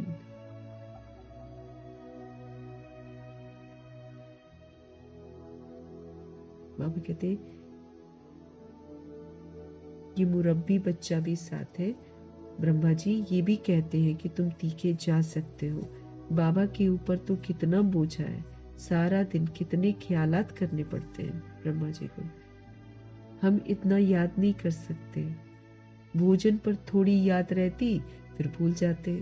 समझता हूँ बाबा और हम दोनों सैर करते हैं, सैर करते करते बाबा को भूल जाता हूँ। खिसकनी वस्तु है याद, खिसक जाती है, घड़ी घड़ी याद खिसक जाती है। इसमें फिर बहुत मेहनत है। याद से ही आत्मा पवित्र होनी है। बहुतों को पढ़ाएंगे तो ऊंच मर्तबा पाएंगे। जो अच्छा समझते हैं वो अच्छा मर्तबा पाएंगे। प्रदर्शनी में कितनी प्रजा बनती है, तुम एक एक लाखों की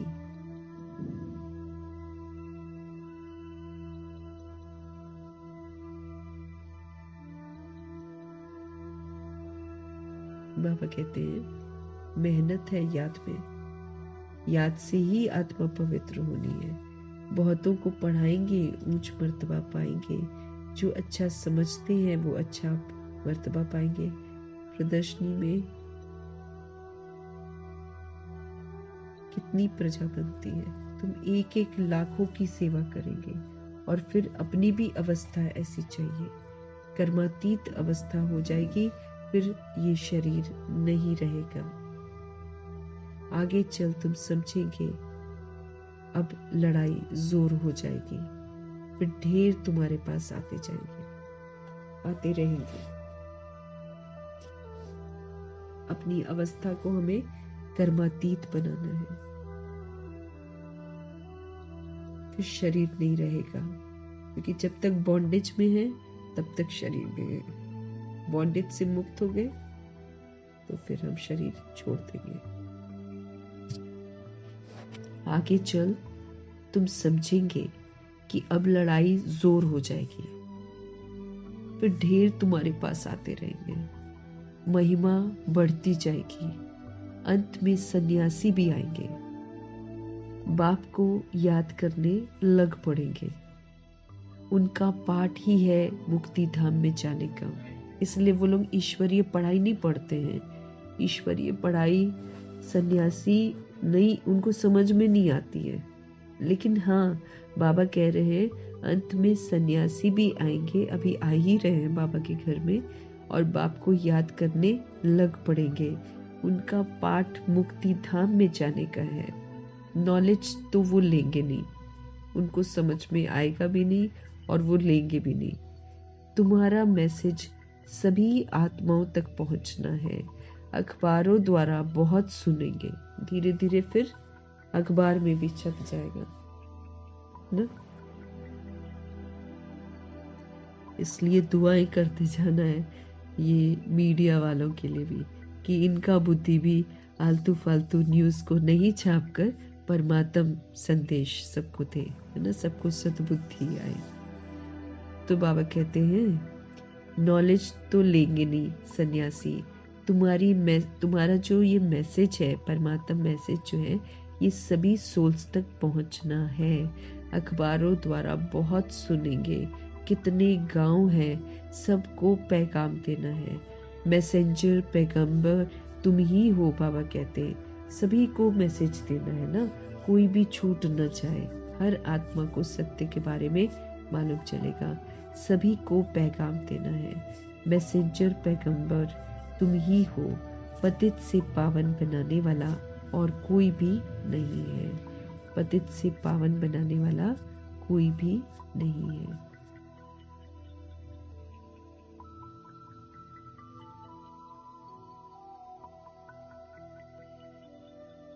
बाबा कहते हैं मैसेंजर पैगंबर तुम ही हो, पतित से पावन बनाने वाला और कोई है नहीं सिवाय शिव पिता परमात्मा के।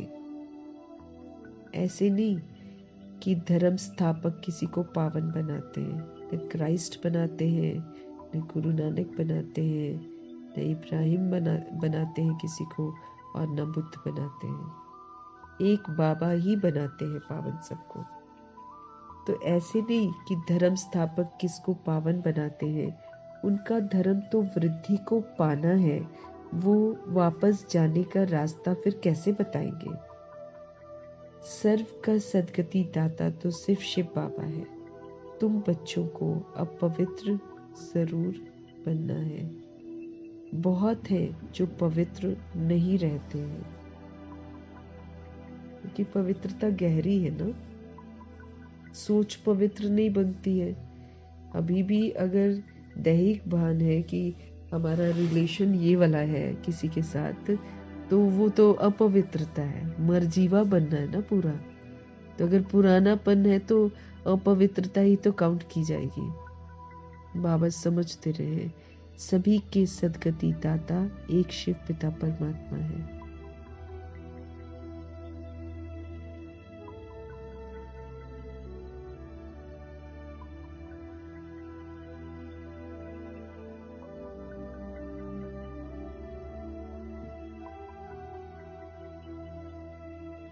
तो बाबा कह रहे हैं कि धर्म स्थापक कैसे रास्ता बता सकते हैं, वो तो खुद ही भटकते हैं। तो सर्व का सदगति दाता तो सिर्फ एक शिव पिता परमात्मा है। तुम बच्चों को अब पवित्र जरूर बनना है। बहुत है जो पवित्र नहीं रहते हैं, काम महाशत्रु है ना। अच्छे अच्छे बच्चे गिर पड़ते हैं, कुदृष्टि भी काम का ही तो अंश है ना। सिर्फ जरूरी नहीं है कि काम विकार वाला काम ही कर दिया, लेकिन काम विकार का अंश है किसी की तरफ में दैहिक दृष्टि रखना, किसी के शरीर से आकर्षित होना, खुद के शरीरों को दूसरों को दिखाना कि हम ऐसे लग रहे हैं, हम ऐसे लग रहे हैं। ये भी तो आजकल का ट्रेंड है ना, कि लोगों को दिखाएं कि हम कैसे हैं। तो ये सारा क्या करता है, ये कुदृष्टि हमारी दृष्टि को गंदा करता है। सबको प्रभु की याद दिलानी है, तो अपने में तो फंसाना नहीं है ना। तो इसीलिए बाबा समझ दे रहे हैं कि अच्छे अच्छे बच्चे भी गिर पड़ते हैं। कुदृष्टि भी काम का ही तो अंश है। ये बड़ा शैतान है, ये बड़ा शैतान है। बाप कहते हैं इस पर जीत पहनो, काम विकार के वंश और अंश पर जीत पहनो तो जगत जीत बन जाएंगे। इसलिए बाबा कहते हैं किसी की देह को देखो ही मत। न देखेंगे न वृत्ति चंचल होगी, न कुकर्म होंगे। क्योंकि दैहिक दृष्टि भी अगर रख ली हमने तो भी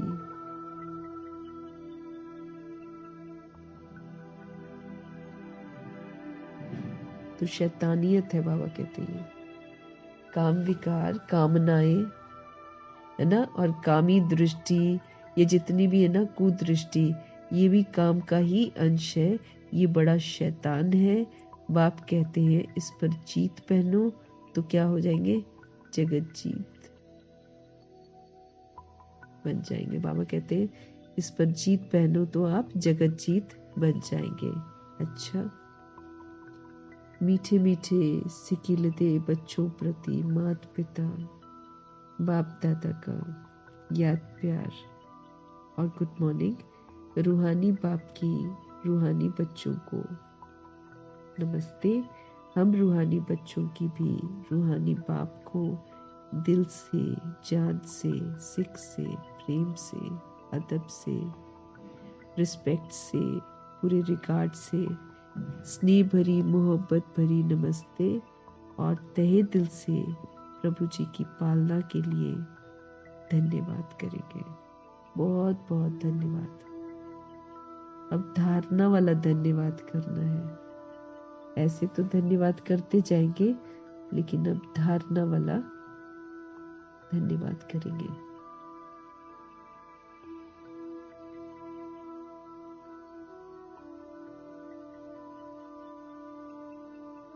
धारणा के लिए मुख्य सार है, काम काज करते याद में रहने की आदत डालनी है। बाप के साथ जाने व पावन नई दुनिया का मालिक बनने के लिए पवित्र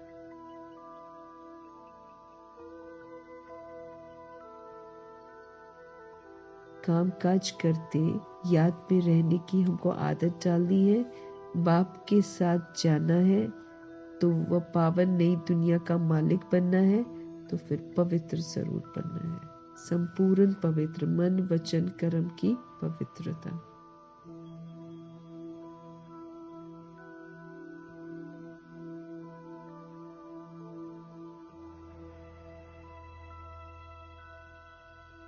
ऊंच मर्तबा पाने के लिए बहुतों की सेवा करनी है, बहुतों को पढ़ाना है। मैसेंजर बनकर ये मैसेज सभी को पहुंचाना है। याद में रहना है निरंतर। भगवान के साथ हमको वापस घर जाना है और फिर नई दुनिया में आना है।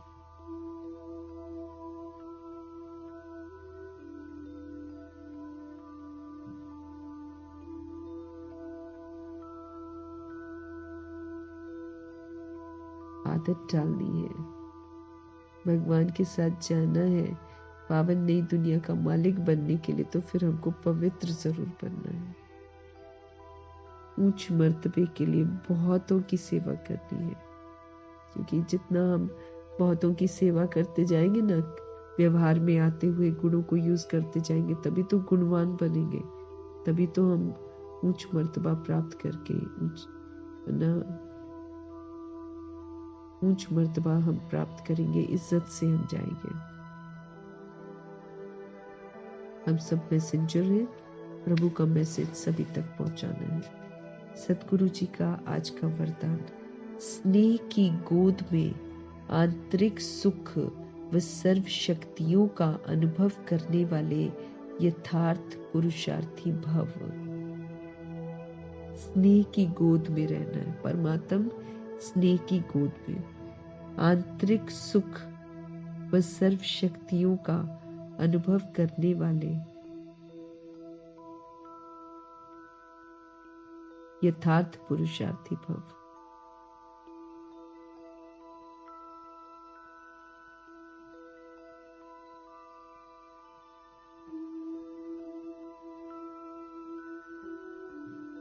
तो यथार्थ पुरुषार्थी बनना है और आंतरिक सुख और शक्तियों का अनुभव भी करना है। जो यथार्थ पुरुषार्थी है, माना एक्यूरेट पुरुषार्थी है, वे कभी भी मेहनत व थकावट का अनुभव नहीं करते हैं। सदा मोहब्बत में मस्त रहते हैं।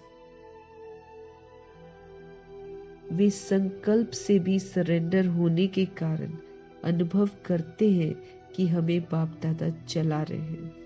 वो क्या करते हैं? अपने संकल्पों को भी सरेंडर कर देते हैं कि अब संकल्प भी बाबा के डायरेक्शन के प्रमाण। तो संकल्प से भी सरेंडर होने के कारण अनुभव करते हैं कि हमें कौन चला रहा है? बाप दादा चला रहे हैं। मेहनत के पांव से नहीं, लेकिन स्नेह की गोदी में चल रहे हैं। स्नेह की गोद में सर्व प्राप्तियों की अनुभूति होने के कारण वो चलते नहीं, लेकिन सदा खुशी में, आंतरिक खुशी में,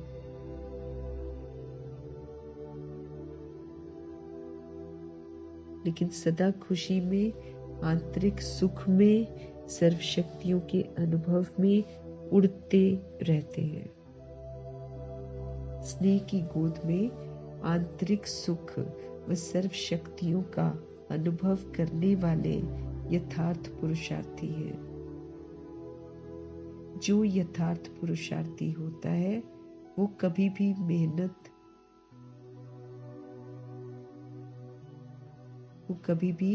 मेहनत व थकावट का अनुभव नहीं करते हैं। सदा मोहब्बत में मस्त रहते हैं। इस संकल्प से भी सरेंडर होने के कारण ये अनुभव करते हैं कि हमें बाप दादा चला रहे हैं। मेहनत के पांव से नहीं, लेकिन स्नेह की गोदी में चल रहे हैं। स्नेह की गोदी में चल रहे हैं। स्नेह की गोद में सर्व प्राप्तियों की अनुभूति होने के कारण वो चलते नहीं है, लेकिन सदा खुशी में, आंतरिक सुख में, सर्व शक्तियों के अनुभव में उड़ते रहते हैं। वो चलते नहीं है, लेकिन सदा वो खुशी में, आंतरिक सुख में और सभी शक्तियों के अनुभव में उड़ते रहते हैं। क्योंकि जब स्नेह की गोदी में रहते हैं तो फिर भगवान से उनको प्राप्तियां भी सारी होती हैं।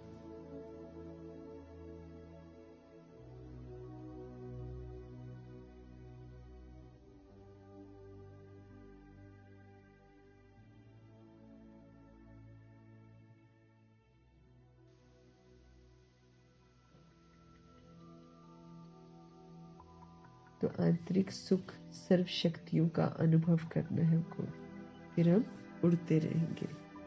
स्लोगन है, निश्चय रूपी फाउंडेशन पक्का है तो श्रेष्ठ जीवन का अनुभव अपने आप होता है। अगर हमको निश्चय है, अगर हमारी नींव जो है ना निश्चय की, वो बहुत पक्की है, तो श्रेष्ठ जीवन का हम अनुभव स्वतः ही करेंगे।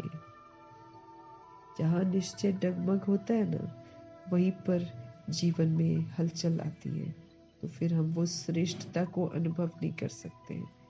लेकिन अगर हमारा ये फाउंडेशन बहुत पक्का है, तो फिर हम श्रेष्ठ जीवन का अनुभव ऑटोमेटिकली करेंगे। अव्यक्त इशारे, एकांत प्रिय बनो, एकता और एकाग्रता को अपनाओ।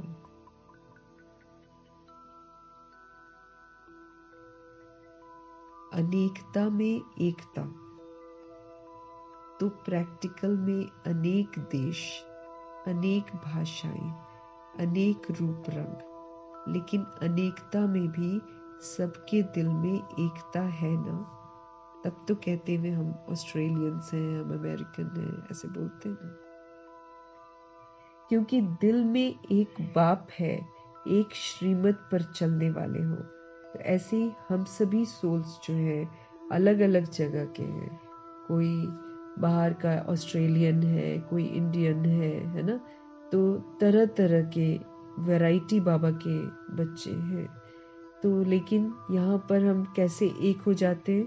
क्योंकि हम सभी के दिल में एक बाप है, हम सभी के दिल में एक श्रीमत है, एक श्रीमत पर हम चलते हैं। तो वैरायटी भी फिर एक हो जाता है। ईश्वरीय नियमों पर जब हम चलते हैं तो फिर हम एक हो जाते हैं। अभी जैसे कि अभी तो जैसे वैरायटी सोल्स चाहती है ना, तो वैरायटी सोल्स के लिए ज्ञान सरोवर में वैरायटी खाना बनता है। जैसे साउथ इंडियंस आएंगे तो साउथ इंडियन वाला खाना बनता है, ऐसे पंजाब से आते तो पंजाबी वाला खाना बनता है। मतलब वो एक मना सारे लोग मिलकर फिर वही खाते।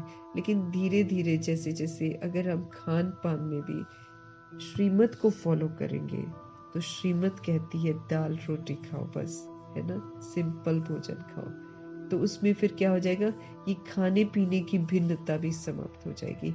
ये थोड़े अरसे के लिए पाठ चलता है, क्योंकि बाबा के घर में वैरायटी सोल्स आती हैं जो उतना ज्ञान में नहीं चलती हैं। तो उनको भगवान के घर से ऐसा एक्सेप्ट किया जाता है, फिर उनकी पसंद की चीज़ें बनाई जाती हैं, तो फिर वो लोग अच्छा फील करते हैं। लेकिन अंत में ऐसा हो जाएगा कि एक ही चीज़ को हम सभी फॉलो करेंगे। वो उठना बैठना खान पान सब कुछ हमारा एक हो जाएगा। तो हम एक प्रभु के बच्चे होने का सबूत देंगे। तो एक श्रीमत पर चलने वाले हो, अनेक भाषाओं में होते हुए भी। अब कितनी सारी भाषाएं हैं।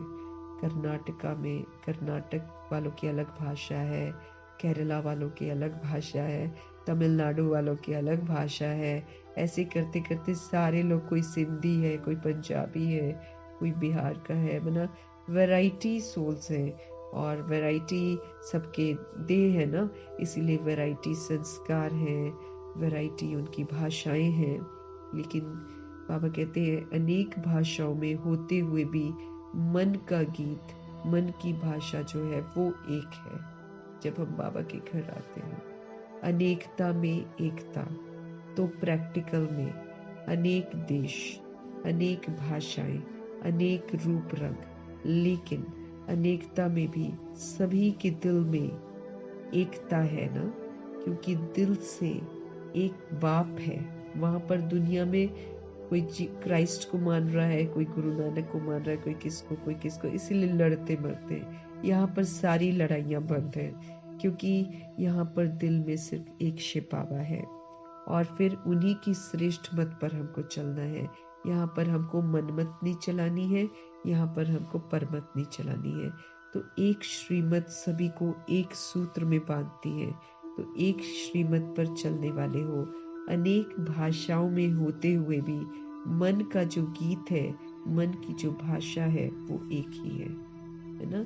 अनेक भाषाएं हैं, लेकिन अनेक भाषाओं में होते हुए भी मन का जो गीत है ना, और मन की जो भाषा है वो एक ही है। एक शिव बाबा ही उसमें समाया हुआ है, और एक बाबा की श्रीमत पर ही हम सब चलते हैं। तो अनेकता में एकता आ जाती है, तो फिर एकाग्र बुद्धि हो जाते हैं। फिर सारा संगठन जो है, ब्राह्मणों का संगठन, वो एक की मत पर चलता है और एक को याद करता है। तो कितनी शक्ति आ जाती है। इसलिए भगवान कहते हैं एकांत प्रिय बनो, एक प्रभु जी के बनो, एकता में चलो। एकता तभी आती है जब हम बाबा की श्रीमत पर चलते हैं, और जब हम सभी परमात्मा के बच्चे हैं ऐसा समझते हैं, तो एकता आ जाती है। और फिर जब एकता आती है तो फिर भिन्नता समाप्त, और फिर हम एकाग्र बुद्धि हो जाते हैं। दुनिया में भिन्नता है, इसलिए कोई किसी को मानता है, कोई किसी को मानता है, कोई किसी भाषा को लेकर लड़ता है, कोई किसी धर्म को लेकर लड़ता है। तो वो भिन्नता लड़वाती है और भगवान फिर सबको एक करते हैं। जब हम एक बाप को अपना बनाते हैं तो सारी भिन्नता समाप्त हो जाती है। तो अनेकता में हमको एकता लानी है प्रैक्टिकल में। तो जो अभी भी है ना, अभी भी जाते हैं लेकिन भिन्नता तो रहती है अभी भी। ये भिन्नता फिर बिल्कुल समाप्त हो जाए, ऐसा हमको बनना है। तब हम सूर्यवंशी घराने में जाएंगे, सारी भिन्नता समाप्त हो जाए तब।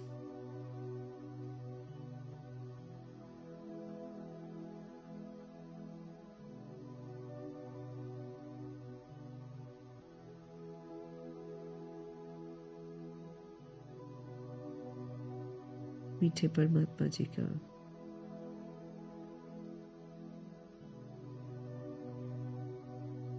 हम सब धन्यवाद करेंगे।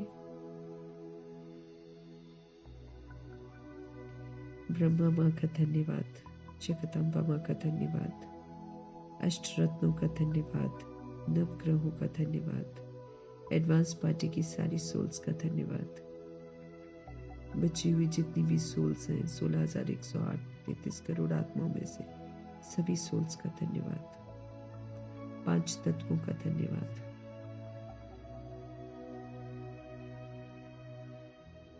ड्रामा का धन्यवाद, प्रकृति का धन्यवाद, माया का धन्यवाद, यमदूत का धन्यवाद, करोड़ों की आबादी का धन्यवाद।